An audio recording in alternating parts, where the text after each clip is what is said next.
Now it's snowing now, but a major concern over the course of this storm is ice. We had a wintry mix yesterday, a layer of ice in many locations across the Wabash Valley, on roads and on power lines. Now News 10's Heather Good is live in Terre Haute with more on how an area power company is dealing with the threat of outages right now. Now Heather, what have you learned about this issue?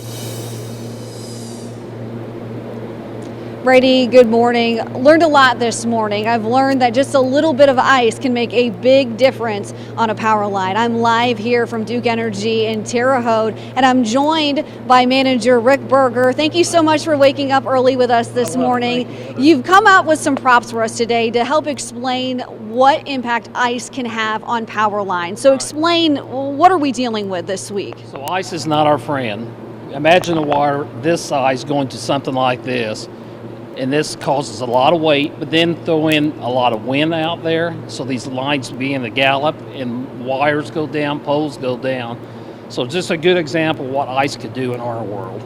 Yeah, absolutely. You mentioned wind there as well. Ice on the road, right? We know that this can cause accidents, Right. and what do cars go into? Power lines. That's right. right. That's So right. what do you have for us here? This is called a line fuse. Same thing that in the circuit box in your house. And you know, if you ever hear a shotgun noise in your backyard, this is what happens. That fuse is in place, electricity's flowing, but when a tree gets on the line, it will drop itself and you'll see this out there. So if customers see this, they could be our eyes and ears. When they call in and say, I'm out of power, this fuse could have several people on it and help us get people back on quicker.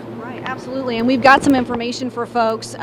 If they are Duke Energy customers, how to contact Duke Energy. They can do that via text message. You've got a mobile app, a website, and as you said, that information of hearing that sound can help those crews get out there to work even faster. Faster, more efficient, and get people on quicker. Yeah. All right, yeah. Rick, thank you so much for explaining that. That's great information to have. Again, this is something we're following throughout the morning.